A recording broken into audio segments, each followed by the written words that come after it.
پچھلے سال جو آپ نے 11 جمعراتیں سورۃ اخلاص کا عمل کرایا، 11 جمعراتوں میں شامل ہوئے، آپ نے بتایا کہ کسی بھی بیماری میں سورۃ اخلاص پڑھیں اللہ پاک شفا عطا فرماتے ہیں۔ رات کو سوئے تو سانس کی تکلیف محسوس ہوئی، اٹھ کر بیٹھے، سانس لینے میں دشواری، ایک دم سورۃ اخلاص یاد آئی، میں نے پڑھنا شروع کر دی، ابھی چند دفعہ ہی پڑھی تھی، ناک سے پانی نکلا اور میری سانس بحال ہو گئی، اور اس دن کے بعد اب تک جب بھی کوئی تکلیف ہوتی ہے اس تکلیف کی نیت کر کے سورۃ اخلاص پڑھنا شروع کر دیتا۔ ایک اور بات بتاؤں، ایک اور،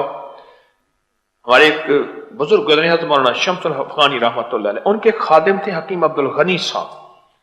شاہی بازار میں بیٹھتے تھے، ان کے بھائی تھے علامہ عبد الجلیل صاحب، میرے استاد تھے۔ میں ان کے پاس بیٹھا تھا تو حضرت افغانی رحمۃ اللہ علیہ کی بات بتائی، فرمانے لگے حضرت افغانی رحمۃ اللہ علیہ کے پاس ایک بندہ آیا، اور کہنے لگا حضرت میرے فلاں جسم کے حصے میں عیب ہے، آنکھ ہے، کان ہے، کوئی بھی ہے، وہ میرے جسم کا حصہ گناہ میں مبتلا ہے،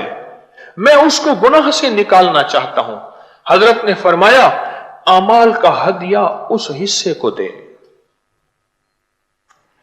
اچھا، یہ بات بڑی پرانی ہے، غالباً 1987-88 کی ہے، 87-88 کی غالباً یہ بات ہے۔ میں ان کی دکان پہ بیٹھا تھا، حضرت افغانی کے دیوانے، انہوں نے ان کی کتابیں کی، تھوڑی سی دوائی بناتے تھے، پر کوئی عشق و مستی میں سرشار ایک درویش تھے، وہ بھی میں انہیں کہوں گا، عبد الغنی صاحب ان کا نام تھا۔ اچھا، میں اکثر ایک عمل دیتا ہوں اور عمل کراتا ہوں، اور آج سورۃ اخلاص کے عمل کو وہ میں بتا رہا ہوں کہ جو بندہ جسم کے کسی حصے کو دیکھتا ہے کہ یہ حصہ میرا اللہ کی نافرمانی میں مبتلا ہے، وہ آنکھ ہے، وہ کان ہے، وہ زبان ہے، وہ جسم کا کوئی بھی حصہ ہے،